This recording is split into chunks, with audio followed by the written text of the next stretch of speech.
I should have known better than to let a layover turn into something I'd carry with me. The way he looked at me in that dim hotel bar like I wasn't passing through, like I'd landed. The way his fingers brushed mine, steady and unhurried, not asking, just waiting. And when he kissed me, God, it wasn't reckless, it was careful, like he knew I hadn't been touched without flinching in years. I didn't pull away. I leaned in, let it happen. And somewhere between his lips and the stillness of that hallway, I forgot how to protect myself. I didn't come here to be seen. I came to vanish behind schedules, routes, and polite smiles, to stay 35,000 feet above the things I no longer knew how to feel. But then there was Liam. New wings, but steady hands. Too young for me. And yet somehow, he made me feel older in the right way, like something weathered, but valuable. He didn't try to win me over. He just sat beside me, listened, asked nothing, offered everything. And when we danced, I felt something shift. Not forward, not back, just open. So how did we get here? Let me take you back to that airport lounge, where a broken plane grounded us both, and something in me finally came down to earth.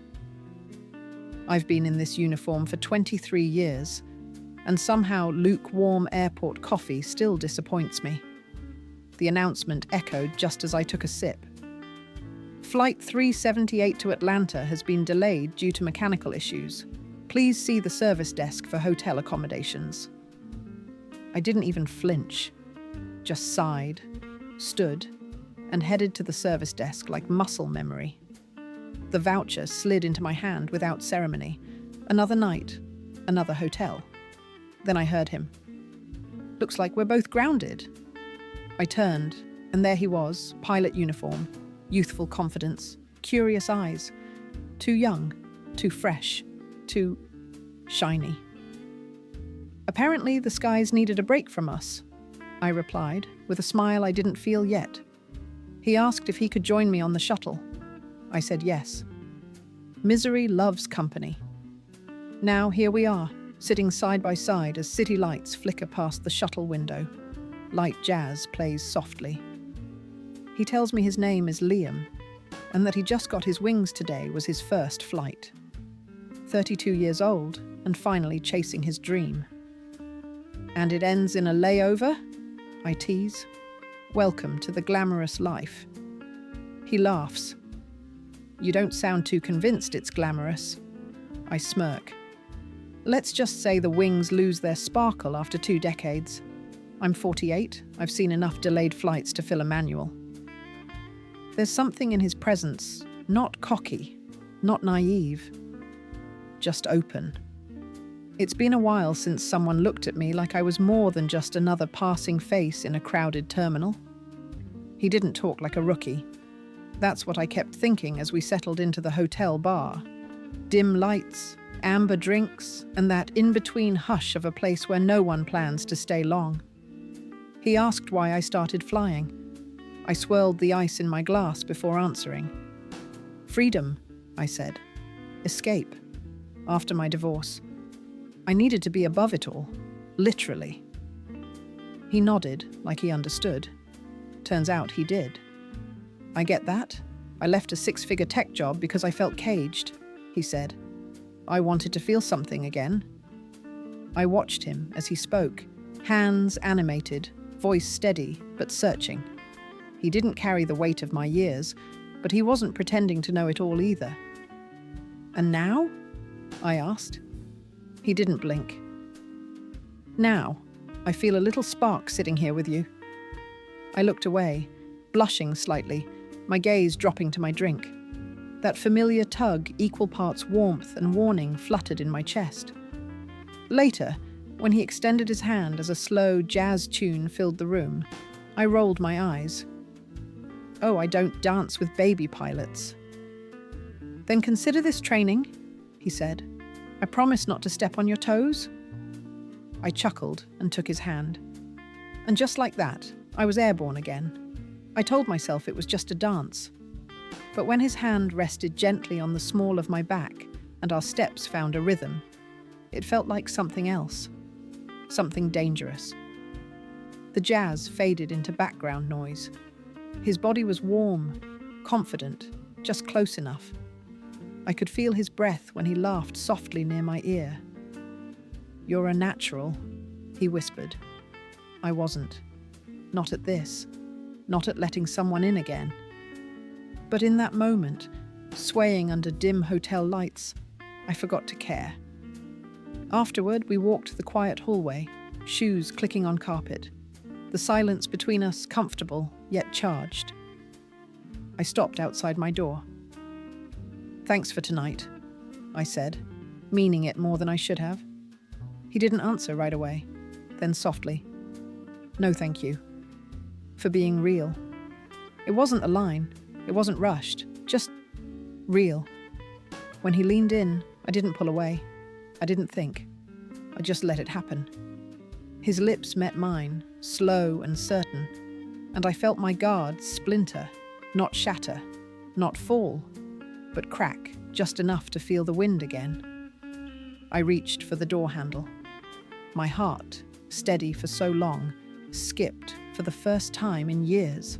I won't pretend I slept much, not because of regret there wasn't any, but because lying there afterward, with his arm draped across my waist and his breathing soft against my neck, I realized how long it had been since I let myself be touched without armor.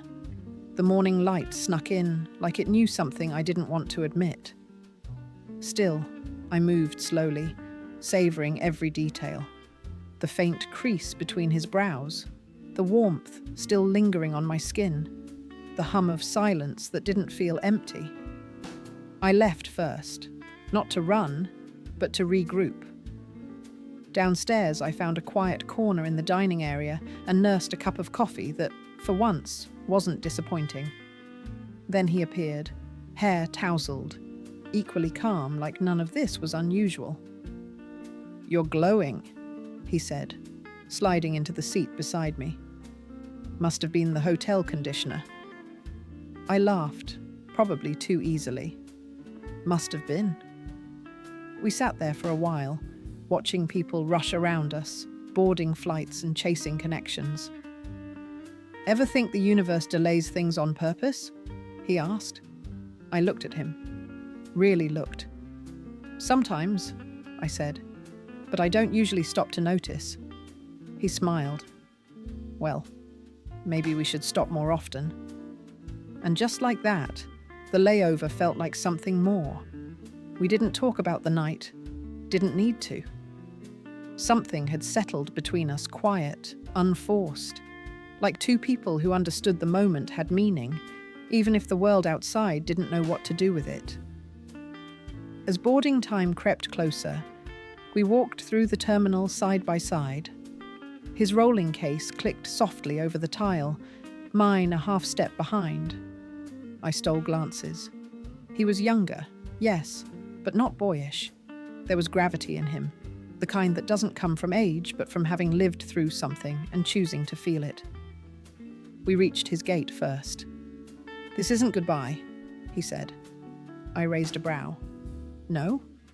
Just the end of a layover?" I smiled, despite myself.